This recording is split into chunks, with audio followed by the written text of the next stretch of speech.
সুপ্রিয় দর্শক মণ্ডলী, WHR টিভি থেকে আপনাদেরকে স্বাগত জানাচ্ছি। আমি শেখ ওয়াহিদুজ্জামান আল ওয়াহিদ এবং আমার সাথে আমাদের সংস্থার মহাসচিব জনাব শাহজাহান অরুণ। আমরা আপনাদেরকে যে বিষয় নিয়ে কথা বলছি সেটা হচ্ছে আমাদের বেকারত্বের যে সমস্যা, এই সমস্যা দূরীকরণের জন্য আমাদের কর্মসংস্থানের যে ক্ষেত্র, সেটি কিভাবে বাড়ানো যায় বা সেটিকে কিভাবে আরো ফলপ্রসূ করা যায় সেটা নিয়ে আমরা এখন কথা বলব। দেখুন, আমাদের জনসংখ্যা, জনসম্পদ, সেটা যদি আমরা মনে করি এবং সেটা যদি সেভাবে তৈরি করতে পারি, তাহলে কিন্তু আমাদের প্রত্যেকটা এলাকায় সৃষ্টিকর্তা অপার অপার দান দিয়ে আমাদের ভরে দিয়েছেন। দেখেন, আমাদের বাংলাদেশের প্রত্যেকটা অঞ্চল, এক একটা অঞ্চলে এক এক রকমের বৈশিষ্ট্য, এক একটা জেলায় এক এক রকমের ফসল হয়, যেটা ওই জেলার বাইরে অতটা হয় না। তাহলে যে জেলাতে যে ফসলগুলো যে সিজনে বেশি হয়, সেই ফসলগুলোকে সংরক্ষণের জন্য যদি সুব্যবস্থা করা হয়, সেখানে যদি হিমাগার বা কোল্ড স্টোরেজ যদি আমরা সেভাবে তৈরি করতে পারি, তাহলে সারা বছর ওই সিজনের সময় যে ফসলটা ওখানে খুব স্বল্প মূল্যে পাওয়া যায়, সারা বছরই কিন্তু ওই ফসলটি সারা বাংলাদেশে প্রায় ওই একই মূল্যে পাওয়া সম্ভব। একটা এক্সাম্পল ধরেন, যে আমরা কিছুদিন আগে দেখেছি টমেটো আমাদের দেশে পর্যাপ্ত পরিমাণ হয়েছে, 10 টাকা কেজি।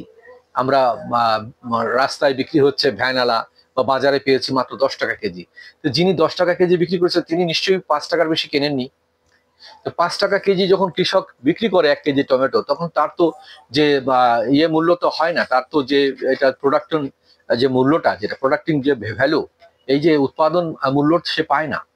তো আমরা যদি সেই বিষয়গুলো বিবেচনা করি, যে একটা উৎপাদন মূল্য আছে, একটা প্রোডাক্টিং কস্ট আছে, সেটাকে ধার্য করি যে না, এই টমেটো কোনো অবস্থাতেই 20 টাকার কমে কৃষককে আমরা দেব না, কৃষকের কাছ থেকে কিনবো 20 টাকা করে, এবং এটাকে আমরা সারা বছর সংরক্ষণ করার জন্য কোল্ড স্টোরেজে নিয়ে যাব। সেখানে কোল্ড স্টোরকে আমরা প্রতি এক বছর সারা বছর সংরক্ষণ করার জন্য ধরেন আরো 10 টাকা আমরা দিলাম, এবং কোল্ড স্টোরে রাখার ফলে সরকারের কাছ থেকেই আমরা আরো 10 টাকা লভ্যাংশ আমরা দিয়ে সরকার কিনে নেবো, কারণ ওই টাকাটি সরকার আবার এই খাতে ব্যয় করবে আরো বেশি বেশি কোল্ড স্টোরেজ তৈরি করার জন্য বা কৃষি খাতে আরো সম্প্রসারণ করার জন্য। তাহলে আমরা যদি 40 টাকা যদি ধরি টমেটোর সারা বছরের বাৎসরিক মূল্য, এই সিজনাল মূল্যটা যদি 5 টাকা না হয়, 10 টাকা না হয়, সারা বছরের জন্য যদি একটা বাৎসরিক মূল্য হয় যে সারা বছরে একই দামে পাওয়া যাবে, তাহলে কি হলো, আমরা সারা বছর যদি 40 টাকা মূল্যে যদি আমরা টমেটো পাই, বা এরকম আলু যদি আমরা পাই সারা বছর 20 টাকা মূল্যে বা 25 টাকা মূল্যে, তাহলে কি হলো, আমাদের যে ফসলগুলো, যে খাদ্যগুলো পচে যায় সিজনের সময়, ওটা আর পচবে না। এবং এইটা সংরক্ষণের জন্য ওই এলাকা ভিত্তিক যে জনসংখ্যা আছে তাদেরকে যদি আমরা কাজে লাগাই, তারাও কিন্তু, তাদেরকে একটা পার্টনারশিপ দিয়ে রাখলাম আমরা, যে তোমরা এই ফসলটা সারা বছর বিক্রি হবে, এটা সংরক্ষণের জন্য, রক্ষণাবেক্ষণের জন্য যে শ্রম মেধা তোমাদের দিতে হবে সেখানে দিবা, সেখানে যতদিন পর্যন্ত এটা পরিপূর্ণভাবে এই লটটা শেষ না হবে, ততদিন তোমরা একটা নির্দিষ্ট পরিমাণ ভাতা পাবে। ভাতাটা অর্থাৎ একটা সম্মানই তোমরা পাবে, বেতন না। আর যখন এটা সম্পূর্ণ বিক্রি হয়ে যাবে, লভ্যাংশ থেকে তোমাদেরকে আর বাকিটা দেওয়া হবে। তাহলে তাদের দায়বদ্ধতা থাকবে যে এটা যদি লস হয়ে যায় তাহলে আমাদের লস হবে, এটা আমাদের দায়বদ্ধতা, এটা আমাদেরই সম্পদ, এখানে আমার পার্টনারশিপ আছে, আমার এখানে ইনভেস্টমেন্ট আছে, শ্রম মেধা যাই দিই না কেন। তাহলে এইভাবে যে প্রত্যেকটা অঞ্চলে, এই যে আমের সময় দেখেন, আম কিন্তু পর্যাপ্ত পরিমাণ আল্লাহ পাক আমাদের এবছর হয়েছে। কাঁঠাল বিদেশেও রপ্তানি করা হয়েছে, কাঁঠাল পর্যাপ্ত পরিমাণ হয়েছে, কিন্তু সিজনের সময় পচে যায়। এগুলোকে যদি প্রসেসিং করে, আমরা জানি যে আমের জেলি হয়, আমের জুস হয়, কাঁঠালের জেলি হয়, জুস হয়, এবং কাঁঠাল সত্ত্ব হয়, আম শুক্ত হয়, অনেক ভালো ভালো রকমের খাদ্য ওতে তৈরি করা যায়, অনেক প্রকার। তো এই ধরনের ফসল, শুধু এই ফসল না, আরো আমাদের দেশে অনেক লিচু আছে, পেয়ারা আছে, অনেক রকম সিজনাল ফসল আছে আমাদের। এইগুলোকে যদি সংরক্ষণ করে কৃষিভিত্তিক অর্থনীতি যেহেতু আমাদের, আমরা যদি বেকার জনশক্তিকে পেছনে কাজে লাগাতে পারি, প্রশিক্ষণ দিতে পারি, তাদেরকে পার্টনারশিপ হিসেবে আমরা নিতে পারি, তাহলে কিন্তু প্রত্যেকটা দপ্তরে, আমাদের ওই দপ্তরের এক একটা করে প্রজেক্ট আমরা বাড়াতে পারি। একটা ধরেন মৎস্য অধিদপ্তরে আরো 5টি প্রজেক্ট বাড়িয়ে দিলাম, কৃষি অধিদপ্তর 5টি প্রজেক্ট বাড়িয়ে দিলাম, সেই প্রজেক্টের আওতায় 10 লক্ষ 20 লক্ষ ছেলে মেয়েদের কাজে লাগালাম আমরা, যে তোমাদের এলাকায় যে জমিগুলো পতিত আছে এই জমিগুলোতে এই ফসলের আবাদ করা হবে, এখানে তোমরা সবাই শ্রম দেবে, এর থেকে যা বিক্রয় মূল্য হবে তার একটা অংশীদার তোমরা এর মালিক। সরকার এটাকে কিনে নেবে সরকারি মূল্য দিয়ে, তোমাদের কাছ থেকে কিনে নিয়ে এখানে যে হিমাগারে এটা সংরক্ষিত থাকবে, সেটা দেখার রক্ষণাবেক্ষণের দায়িত্ব তোমাদের। এইভাবে যদি আমরা করি তাহলে তো এটা আমরা এগোতে পারি, কি মনে হয়? অবশ্যই অবশ্যই। আরো যদি কিছু আপনি বলতে চান বলতে পারেন এই বিষয়ে পরে। আমি মনে করি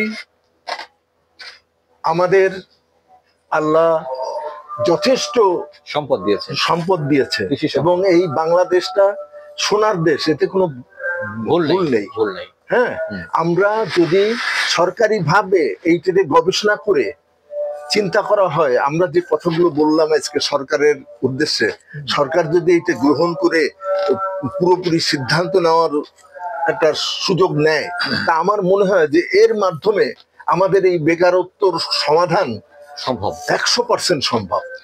কারণ আমাদের তো এমন দেশ যেখানে কৃষিতে প্রচুর পরিমাণ ফলন আমাদের দেশে আছে, অবশ্যই। যে জমিগুলো পতিত পড়ে আছে, হ্যাঁ। অনাবাদি, সেখানে যদি আমাদের এই এক একটা জোন ভাগ করে সেখানে ইউনিট ইউনিট করে করে যদি আমাদের যুবশক্তিকে কাজে লাগানো যায়, প্রশিক্ষণ দেওয়া যায় এবং সেই ফসলগুলো উৎপাদন করে সেখানে সংরক্ষণ করা যায় হ্যাঁ।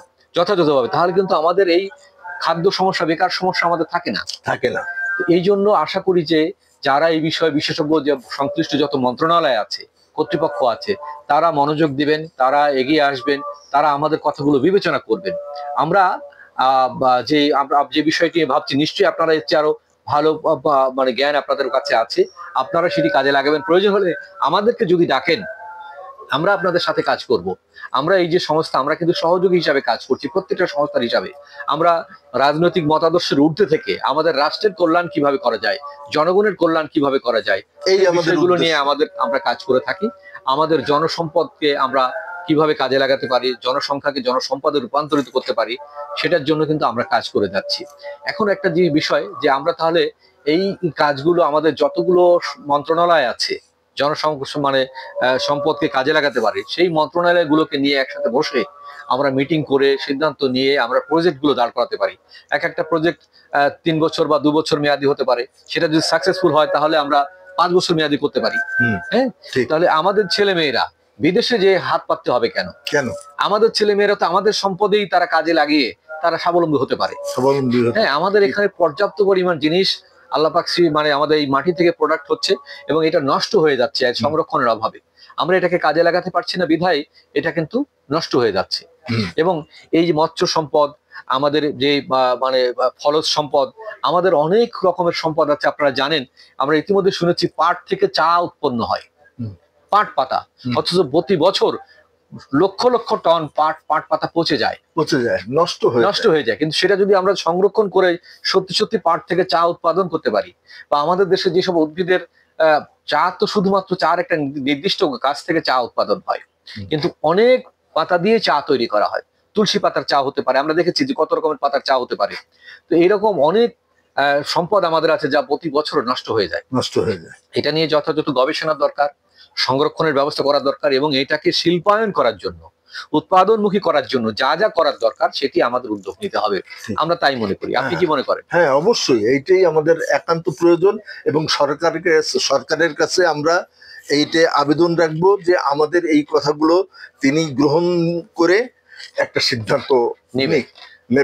যিনি রাষ্ট্র চালাবেন, সরকার চালাবেন, আমরা তাকে সহযোগিতা করতে চাই। আমরা আন্তরিকভাবে চাই আমাদের রাষ্ট্রটি উন্নত রাষ্ট্র পরিণত হোক, আমাদের জনগণের দুর্দশা লাঘব হোক, আমরা সচ্ছল স্বাবলম্বী একটি জাতি হিসাবে পৃথিবীর বুকে মাথা উঁচু করে দাঁড়াই।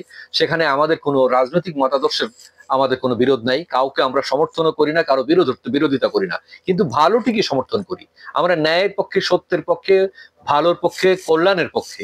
কিন্তু আমরা চাই যে আমাদের এই জনসংখ্যাকে আর এইভাবে অবহেলা না করে, তাদেরকে এইভাবে ছেড়ে না দিয়ে, তাদেরকে দায়িত্বহীন ভাবে তাদের প্রতি আমাদের আচরণ না করে, দায়িত্ব নিয়ে যেন তাদেরকে আমরা এস্টাবলিশ করি, তাদেরকে কর্মসংস্থানের জন্য যথাযথ প্রশিক্ষণ দিয়ে তাদেরকে কাজে লাগাই, সেটার জন্য আমাদের এগিয়ে আসতে হবে। আশা করি আপনারা সবাই আমাদেরকে সহযোগিতা করবেন, আপনারা সেই উদ্যোগ নেবেন, সরকার উদ্যোগ নেবে, জনগণ এগিয়ে আসবে, সেই শুভকামনা।